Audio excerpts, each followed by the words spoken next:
Would you give your last dollar to a stranger in need, even if it meant you'd go without? In the heart of a bustling city, amidst the hum of car engines and hurried footsteps, an elderly man named Henry sat on a worn bench at the corner of Maple Street. His weathered coat barely shielded him from the biting winter wind. Once a proud craftsman, life had dealt Henry a harsh hand, leaving him homeless and alone, yet still holding on to a quiet dignity. The streets buzzed with holiday shoppers, their arms full of brightly wrapped packages, their laughter cutting through the cold air.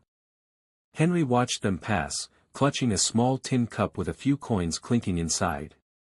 Despite his struggles, he smiled at everyone who walked by, offering a kind word to those who spared a glance. Unbeknownst to him, a young woman named Clara had been observing him from a nearby cafe. Dressed in a modest coat and scarf, Clara was battling her own hardships, a mounting pile of bills and a job she might lose. Yet, something about Henry's gentle demeanor stirred her heart. What could she possibly do to help him when she barely had enough for herself? As the clock struck noon, Clara made a decision that would change both their lives forever. Clara sat at the small corner table of the cafe, her hands wrapped around a mug of tea that had long since grown cold. Her mind was heavy with the weight of her own troubles. Just last week, she had received an eviction notice, and her hours at the bookstore had been cut. She had stretched her last paycheck as far as it could go, but there was no escaping the math, it wasn't enough. As she stared through the frost-covered window, her eyes kept drifting to the man outside.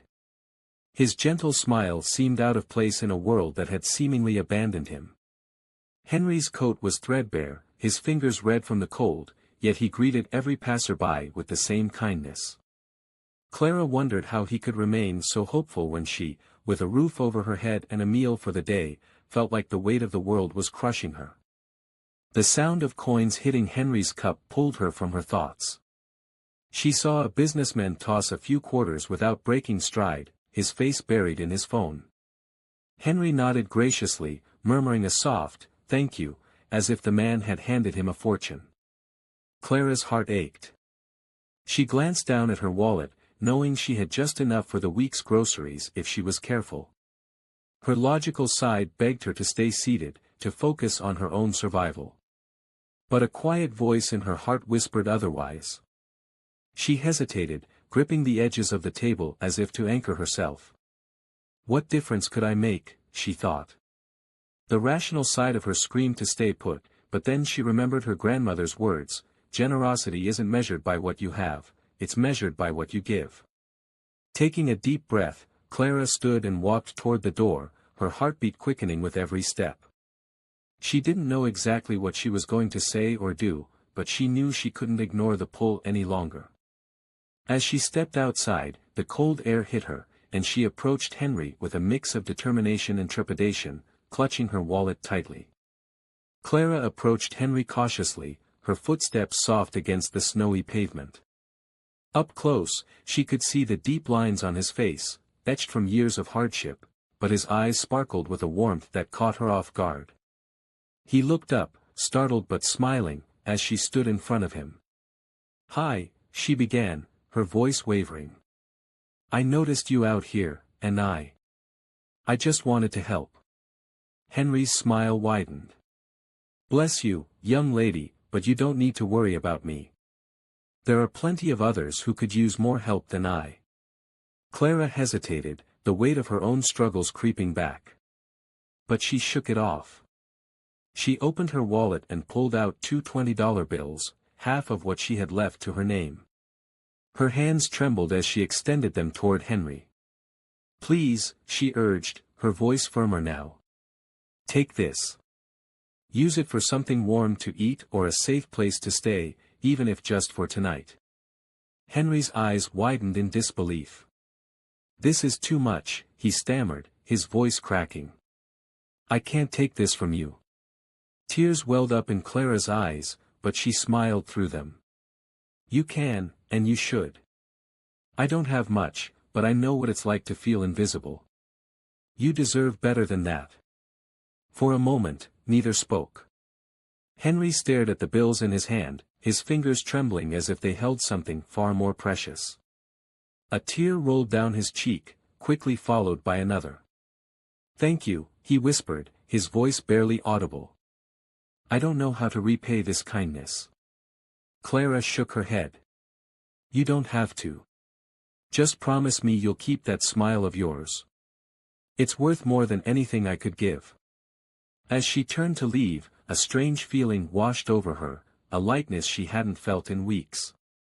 For the first time in what seemed like forever, her worries didn't seem as heavy. Behind her, Henry clutched the money to his chest, murmuring a quiet prayer of gratitude. His heart, once burdened with despair, now felt a glimmer of hope he hadn't known in years. The next morning, Clara walked into the bookstore with a lingering sense of fulfillment from the previous day. She wasn't sure how she'd make ends meet, but for some reason, her heart felt lighter. She was shelving books when her manager approached, a broad smile on his face. "Clara, you're not going to believe this," he said. "A man came in earlier and asked about you. He didn't give his name, but he said he wanted to help someone who had a kind heart. He's paid off your rent for the next 3 months." Clara's eyes widened in disbelief.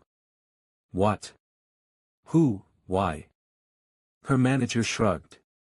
"He said he saw you do something yesterday that reminded him of the goodness still left in the world. He insisted on staying anonymous but left a note for you." Hands trembling, Clara unfolded the small piece of paper. Written in neat, shaky handwriting were the words, "Your kindness lit a light in my darkness. Now, let me pass it back to you. Keep believing in the power of giving. Henry." Clara's heart raced as tears filled her eyes. She hadn't expected anything in return, yet her simple act of generosity had sparked something far greater than she could have imagined. Word of her kindness spread quickly through the community. Inspired by her actions, others began donating to those in need, organizing food drives, and checking on their neighbors. For Clara, the experience reaffirmed her belief that even the smallest act of kindness can create ripples of change. And for Henry, it was a reminder that hope and gratitude can rebuild even the most broken of spirits. Together, their lives became a testament to the transformative power of generosity. Clara sat by her window that evening, staring out at the twinkling city lights. The note from Henry was tucked safely in her journal, a reminder of how one small moment of giving had transformed both their lives. Her struggles weren't over, but her perspective had shifted. She realized that generosity wasn't about how much you had, it was about sharing what you could, even when it felt like you had nothing to give. Henry, now able to buy warm meals and stay at a shelter, carried Clara's kindness in his heart. Her simple gesture reminded him that he wasn't invisible and that there was still good in the world. Inspired, he began helping others at the shelter, sharing his story and offering encouragement to those who felt lost. Their connection, though brief, sparked a movement of kindness that rippled through the community. People who had once hurried past Henry now stopped to help or simply share a smile. The moral of their story is simple yet profound: even the smallest acts of kindness can ripple far beyond what we see. Clara's generosity not only gave Henry hope but also renewed her own sense of purpose, proving that kindness has the power to change lives, starting with our own.